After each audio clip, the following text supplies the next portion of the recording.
Это было холодное утро, когда Леон обнаружил то, что ему показалось потерявшимся котенком, дрожащим под его крыльцом.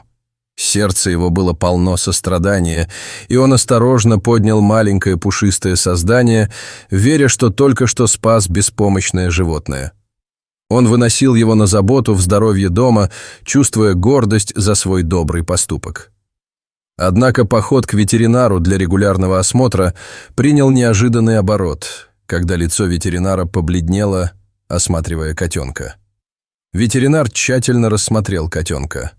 Он был действительно поражен странным физическим состоянием этого существа.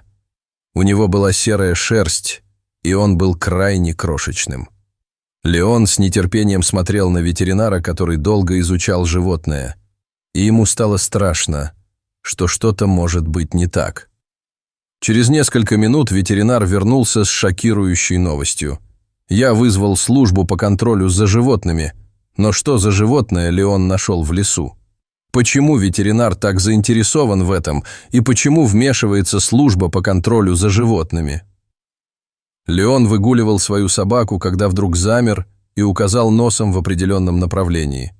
Они уже были близко к дому, и его собака никогда раньше не вела себя так. По всей видимости, это было важно.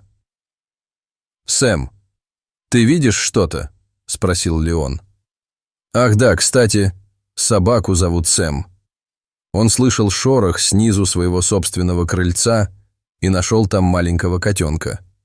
Животное не издавало ни звука и едва двигалось. Леон припал к земле и медленно убрал листья и беспорядок, покрывавшие тело животного, стараясь не испугать его. Он задохнулся, когда заметил его размер. Строение лица животного выглядело по-другому, чем у знакомых ему животных. Его глаза были закрыты, вероятно, от истощения. Так что Леон осторожно взял его и положил в карман своей куртки. Это был странный вид материнского поведения, и Леон задавался вопросом, почему его собака, самец, была так заинтересована в этом животном. Его собака никогда не взаимодействовала с другими животными, кроме тех, что были в районе.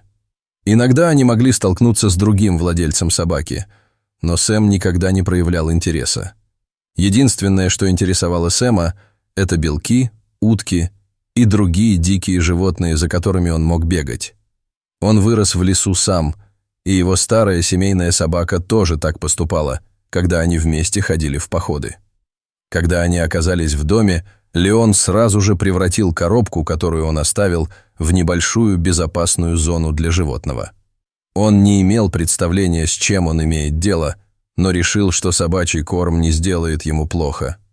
Теперь ему оставалось только ждать, пока животное проснется и начнет есть. Животное было слабо, но явно сознавало, что пыталось двигать своими ногами, но могло только слегка метнуть ими.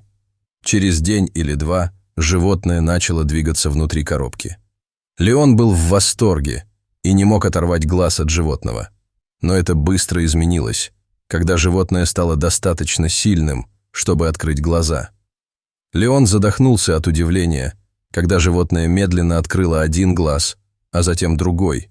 Его глаза были ярко-красными и слегка липкими от того, что они были долго закрыты. Это выглядело ужасно, и он боялся, что животное может быть очень больным. Леон взял коробку и направился к клинике. Подходя к клинике, внимание Леона привлекло объявление на двери. «Извините, срочные случаи, вернемся завтра». Фрустрация овладела им. Что если ситуация с животным была бы срочной? Он повернулся, стоя перед оживленной улицей, размышляя о следующем шаге. На другой стороне улицы привлекло его внимание объявление «Комната в аренду». Неужели его удача изменилась? Леон быстро пересек улицу к указанному зданию и позвонил в дверь. Его встретила короткая старенькая дама. «Да, дорогой, чем я могу помочь?» Леон спросил о наличии комнаты. Дама внимательно посмотрела на Леона, ее взгляд задержался на его собаке, а затем на коробке в его руках. Она сказала, что ей нужно что-то проверить, и вернется вскоре. Немного спустя дама вернулась. «Что у вас в коробке?» – спросила она с подозрением. «Просто старые вещи, я останусь всего одну ночь», — ответил Леон, надеясь, что его объяснение будет достаточным. «Хорошо, тогда входите», — сказала она, уступая дорогу Леону и его собаке. Леон неохотно согласился на быстрый завтрак. Когда он закончил прием пищи, он заметил очередь, образовавшуюся перед ветеринарной клиникой. Благодарен за гостеприимство, но, волнуюсь, он быстро поблагодарил даму, взял коробку и поспешил через улицу. Леон держал крышку коробки закрытой, чтобы не привлекать внимания. До открытия клиники оставалось всего 10 минут. По мере того, как время шло, Леон становился все более беспокойным. Каждый раз, когда он обращался к рецепции, он получал одинаковый ответ – еще 5 минут. Он ждал, зная, что у других тоже были серьезные случаи. Пока Леон обдумывал свой следующий шаг, в клинику вошел ветеринар, направляясь прямо к стойке регистрации. Это был тот момент, который Леон ждал. Он готовился представить свое дело напрямую ветеринару. Ветеринар, мужчина средних лет, с добрым лицом, казалось немного ошарашенным напором взгляда Леона. «Могу я вам помочь?» – спросил он с заметной путаницей в голосе. Леон не терял времени. «Доктор Джонсон, пожалуйста, мне нужно, чтобы вы посмотрели на животное, которое у меня здесь. Это что-то довольно необычное», – сказал Леон. Его голос прозвучал с оттенком срочности. Без ожидания ответа Леон осторожно открыл коробку. Глаза доктора Джонсона расширились от удивления. Его профессиональная манера на мгновение ушла в сторону. Он быстро надел пару перчаток и махнул рукой, чтобы Леон следовал за ним в кабинет для осмотра. Регистратор подняла глаза, смесь удивления и облегчения на ее лице, когда Леон и ветеринар исчезли за дверью клиники. Он последовал за ветеринаром в одну из комнат и положил коробку на стол. Существо было очень активным и сразу же попыталось выбраться. Ветеринар надел 2 пары перчаток и тут же приступил к работе. Он начал задавать Леону все возможные вопросы о том, где он нашел это животное. Он медленно поднял животное, но оно испугалось из-за темного ящика и начало паниковать, успев поцарапать ветеринара сквозь обе пары перчаток. Ветеринар Леон немедленно приказал Леону покинуть комнату и подождать в приемной, но он все равно слушал. Разговор собирался пойти не в том направлении, когда ветеринар наконец появился и попросил Леона следовать за ним обратно в комнату. Это было действительно очень напряженное время. Леон хотел забрать животное домой больше всего. Леон посмотрел на него и попытался прочитать его выражение, но не смог. «Что случилось?» – встревоженно спросил он ветеринара. «Почему мне нельзя иметь это животное?» – спросил он снова.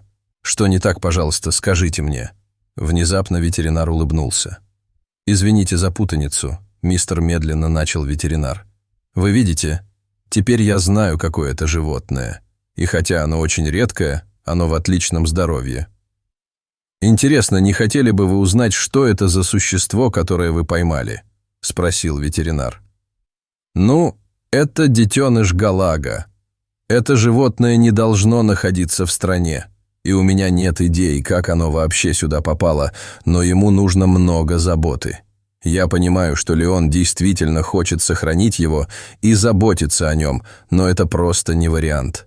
Ему нужна очень квалифицированная забота, и когда он станет достаточно сильным, его нужно вернуть туда, откуда он пришел, обратно в свое естественное средоточие». Леон был очень разочарован, но, конечно, он понимал это очень хорошо. Он не хотел рисковать жизнью животного только из-за того, что ему хотелось держать его рядом.